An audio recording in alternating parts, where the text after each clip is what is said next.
Bonjour à chacun d'entre vous et bienvenue sur Séphiroth et compagnie. Je vous retrouve et j'ai une envie de réouvrir cette année 2022 absolument incroyable. Je ne vous cache pas que vous savez que j'ai fait une petite vidéo d'ailleurs sur la numérologie où je vous ai parlé du chiffre 22, où je vous ai parlé de la lettre Tav, où je vous ai parlé d'un certain nombre de symboles qui sont liés à cette année.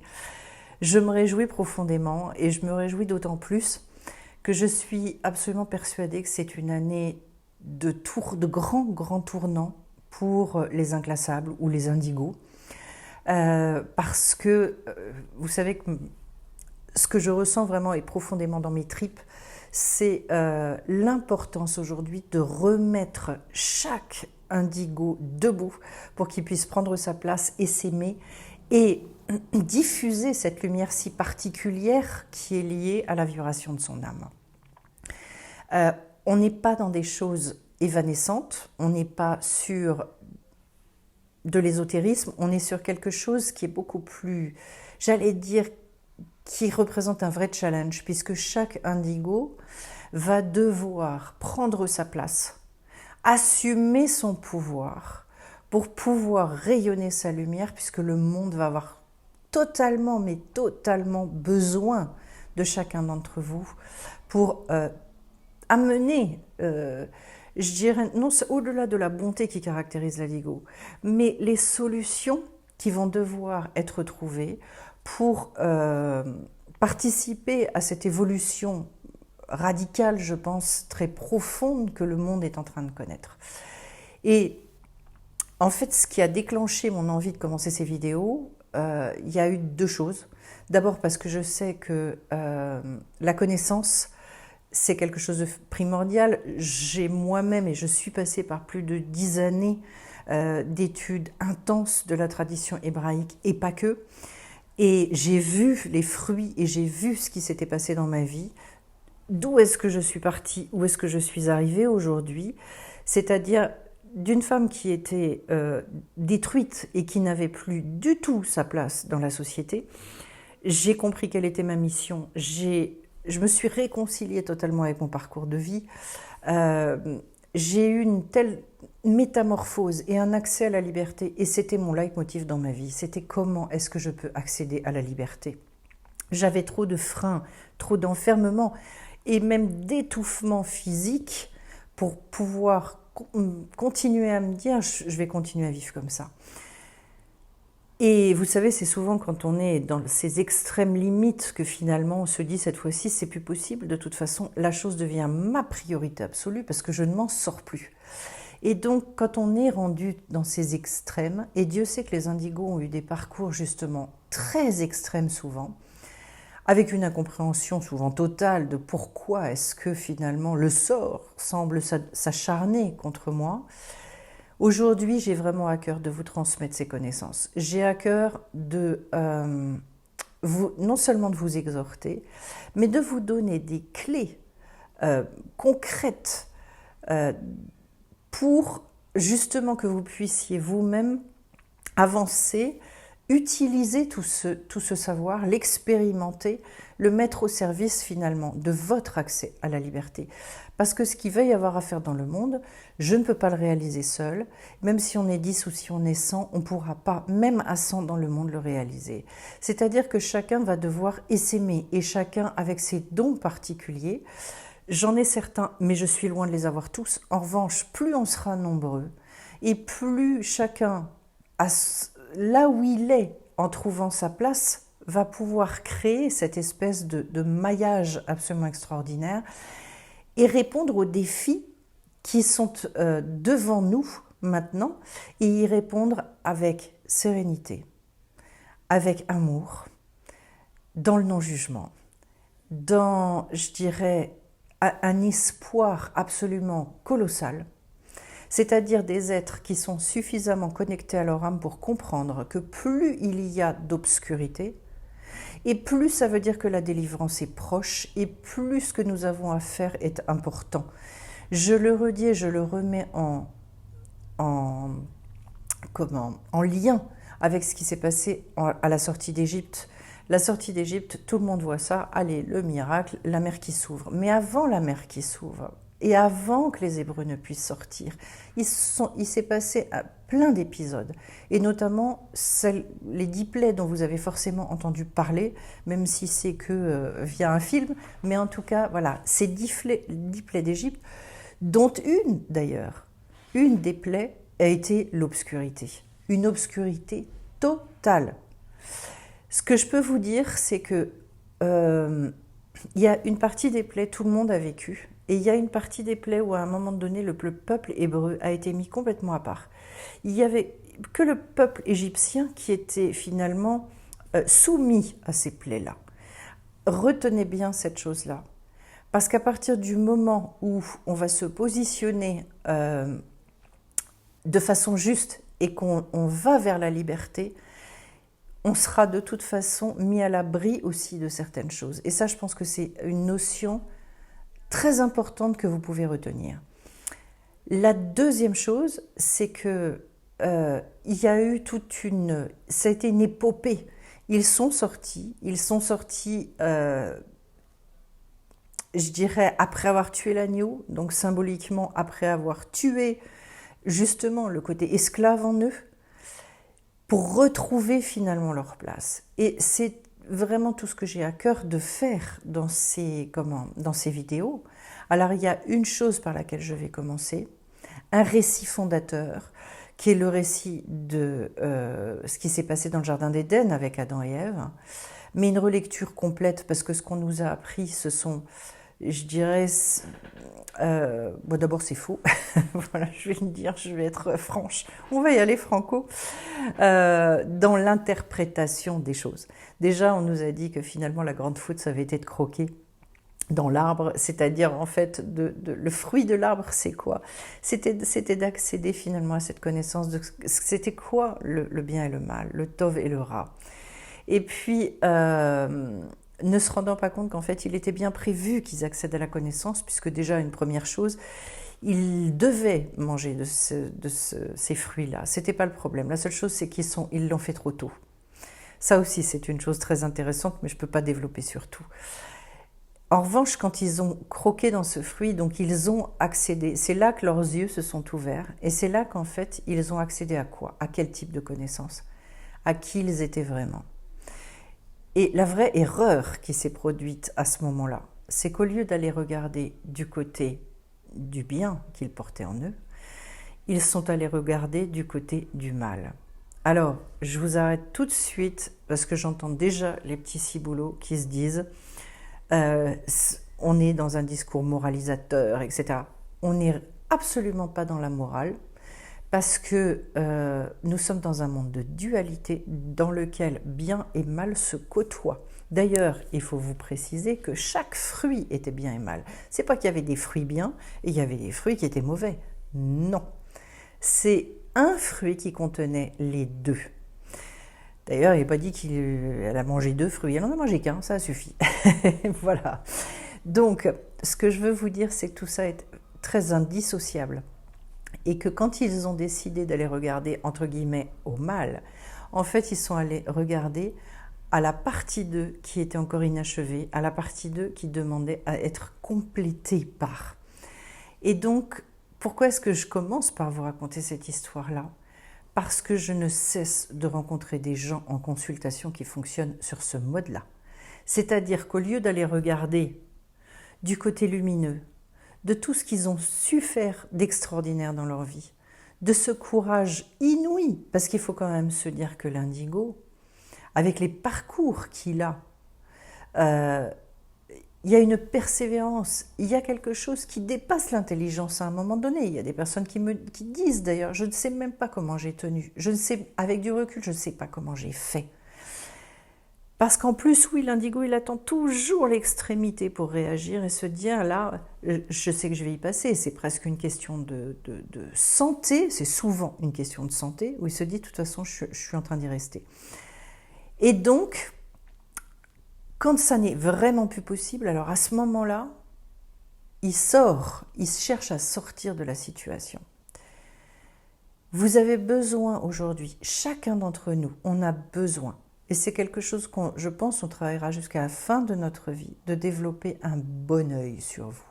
C'est-à-dire, au lieu d'aller regarder uniquement à ce qui vous manque, regardez également à tout ce que vous avez déjà acquis, tout ce que vous avez conquis, si j'ose dire, en sachant que nous n'avons pas à conquérir l'extérieur. Il est très très clair que la conquête, c'est une conquête et c'est une aventure intérieure qui va passer par la conquête extérieure, c'est-à-dire par l'action, par le mouvement à l'extérieur. Mais la seule personne qu'on a vraiment à gagner, c'est soi-même. On n'a rien à gagner autour. En revanche, sur soi, oui, on peut gagner des choses. Ça veut dire quoi, gagner des choses sur soi? Ça veut dire se rapprocher de plus en plus de soi pour être de plus en plus soi-même et accepter de, j'allais dire, de dégager tous les vieux vêtements qui ne nous servent plus à rien. Alors vous allez me dire, pourquoi est-ce que j'ai tous ces vieux vêtements sur moi? Eh bien parce que quand on s'incarne, on vient justement pour conquérir, pour acquérir certaines lumières qui sont encore enfermées et qui n'arrivent pas à s'exprimer. Si vous regardez vos parcours de vie, sachez que là où vous avez été le plus éprouvé, c'est là où finalement vous avez le plus à gagner derrière. Et sachez, et je tiens à le dire, que plus votre parcours de vie a été d'une obscurité profonde, plus la lumière que vous recélez à l'intérieur de vous est énorme. Pourquoi? Parce que dans ce monde de la dualité, le monde du bête, donc deuxième lettre de l'alphabet hébraïque par lequel commence la Torah, eh bien, dans ce monde de dualité, tout est en équilibre toujours. Donc dites-vous, s'il y a eu autant de difficultés, de lourdeur, de souffrance dans ma vie, ça veut dire que ce que j'ai à sortir en face, c'est énorme. Énorme. Ça, je veux que vous le compreniez. Et ça n'est pas de l'orgueil, c'est de la connaissance, c'est basique. Il serait quand même un petit peu ballot qu'on se retrouve là-haut et qu'on se dise, avec tout ce que je recélais à l'intérieur, tout ce que j'avais en moi, je suis venue pour réaliser ça et pour l'exprimer, et finalement, en fait, je suis passée à côté. Ça, ce serait terrible. Ce serait terrible pour vous individuellement. Ce serait terrible aussi pour le monde, parce que de toute façon, nous sommes dans un moment où il est primordial maintenant que les indigos se réveillent et se lèvent. L'année 2022, j'ai fait une vidéo là-dessus, avec donc la numérologie, la symbolique, etc. C'est une année qui est très indigo, on va dire. Si vous regardez, si vous allez écouter la vidéo sur le 22, c'est un chiffre qui est quand même, j'allais dire, c'est le portrait craché de l'indigo. Alors si en plus, vous avez un chemin de vie 22 et que vous êtes dans une année 22, inutile de vous dire que c'est quand même pas une année banale pour vous. Voilà. Je vous le dis parce que quand je dis c'est le réveil, c'est le réveil. Et vous savez que vous connaissez mon cœur pour ceux qui suivent la chaîne. Je sais que de toute façon, il y a ce réseau qui va se créer. Ce réseau donc entre personnes qui ont cette grande lumière à exprimer, qui n'ont pas trouvé encore leur place. Pour certains, ils l'ont trouvé. Le but, c'est non seulement de s'exhorter, mais c'est également de pouvoir, au travers d'ailleurs des rendez-vous inclassables que je lance, de pouvoir poser toutes vos questions. Et cette fois-ci d'une manière extrêmement facile, puisque ça se fera via Zoom, un samedi matin par mois. Donc ça, je suis ravie de lancer ça, parce que ça va nous permettre d'avancer, et d'avancer extrêmement vite. Voilà. Mais pour ceux qui veulent jouer le jeu et que ça intéresse, c'est vrai que l'accès à la connaissance, c'est quand même quelque chose d'absolument fondamental pour que vous puissiez vous baser sur des choses stables, solides. On ne peut pas fonctionner que par révélation. Nous sommes des êtres d'intelligence et cette intelligence, il faut la faire fonctionner. Ce que je veux vous dire, c'est que mon but, c'est de vous sortir de la confusion. Pourquoi? Parce que justement, l'accès à l'arbre de la connaissance du bien et du mal, à partir du moment où il y a eu cette dualité, cette dichotomie, ce qui bouffe l'homme, c'est le doute. C'est pour ça qu'on l'appelle aussi l'arbre de la confusion. Tant qu'on est confus, tant qu'on se pose des questions sur soi, est-ce que je suis bien? Est-ce que je fais bien? Est-ce que c'est comme ça que ça devait se passer? Et si j'avais fait ça, quelles auraient été les conséquences? Tant qu'on est dans des questionnements comme ça, on n'avance plus, on est paralysé, on est dans des blocages complets. Je remercie d'ailleurs parce que j'ai une personne qui est venue en consultation à qui j'expliquais complètement autre chose et qui m'a dit: Véronique, vous ne pouvez pas garder ça pour vous, vous devez partager tout le savoir que vous avez acquis, vous devez le partager. Et il n'y a pas que ça qui m'a décidé parce que ça me trottait dans la tête depuis un certain temps, mais en tout cas, ça a participé grandement à la décision que j'ai prise de lancer ces vidéos. Je vais vous demander votre participation à vous, qui est de les faire connaître pour justement permettre qu'il y ait cette synergie qui se crée. Je vous redis également, puisque le but c'est d'accéder à cette liberté, qu'il y a cette formation donc sur retrouver son pouvoir. C'est un bijou de je dirais, à la fois dans les connaissances qui sont véhiculées, mais également dans les armes pour se réapproprier finalement sa véritable identité. Puisqu'en fait, vous imaginez bien qu'il y a eu ce phénomène après avoir accédé à cette connaissance. Qu'est-ce qui s'est passé? Adam et Ève sont donc allés se cacher dans l'arbre. En hébreu, c'est bien comme ça que c'est écrit. C'est-à-dire qu'en fait, ils ont voulu se cacher, se voiler derrière cette connaissance-là. Il y aurait beaucoup à dire là-dessus parce que symboliquement, c'est très très fort. Mais surtout derrière, qu'est-ce qui s'est passé? Ils se sont cachés, ils ont caché leur intimité. L'intimité, je ne peux pas rentrer dans tout, mais je peux vous dire qu'en fait, c'est à la fois, c'est le lieu de la plus grande sainteté, ce qu'on appelle la plus grande sainteté. C'est-à-dire le lieu où on peut s'engager et s'engager au plus haut dans la matérialité pour vivre une spiritualité. La seule chose, c'est que c'est aussi le lieu qui peut être le lieu, je dirais, le plus dépravé, le plus dévoyé. Voilà. Et c'est cet endroit-là que l'homme a caché. C'est-à-dire, en fait, le début de notre vie, qu'est-ce qu'on fait?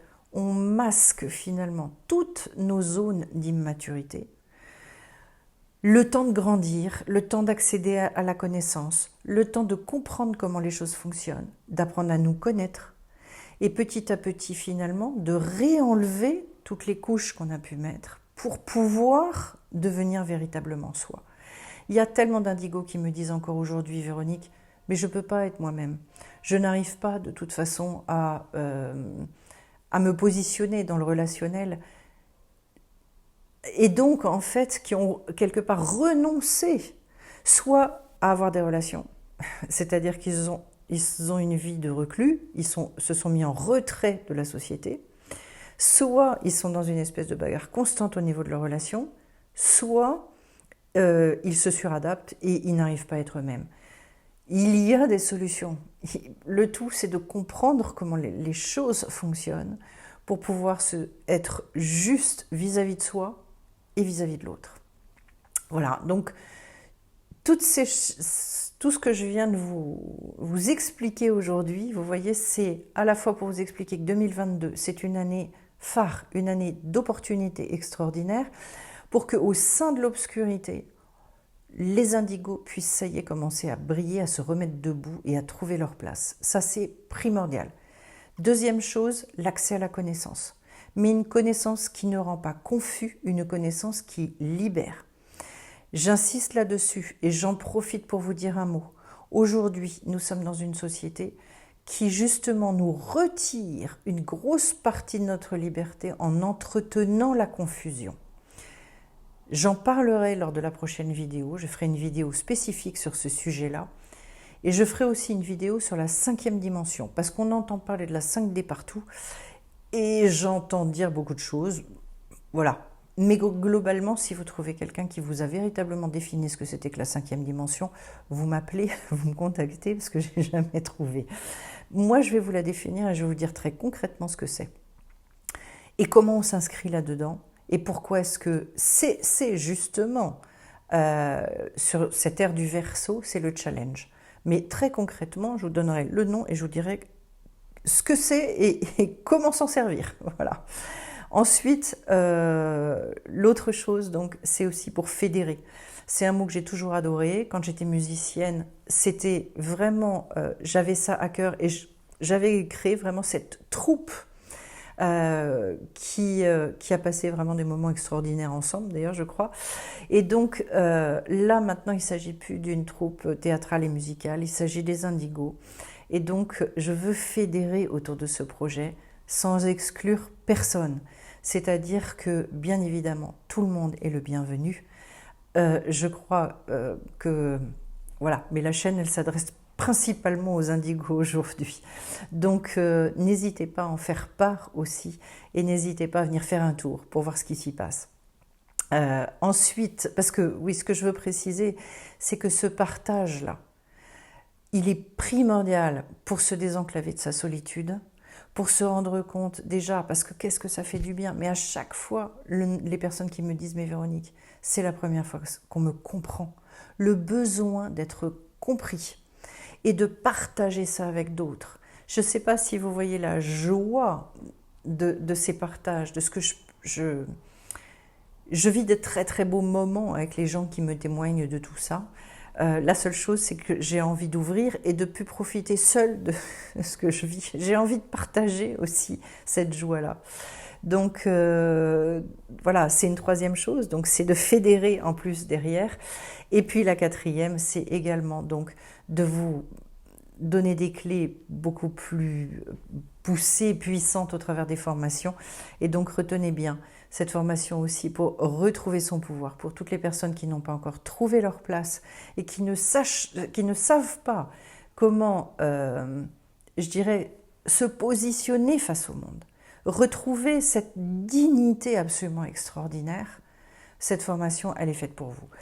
Voilà ce que je peux vous dire. Donc, plein de projets. 2022, je me laisse guider.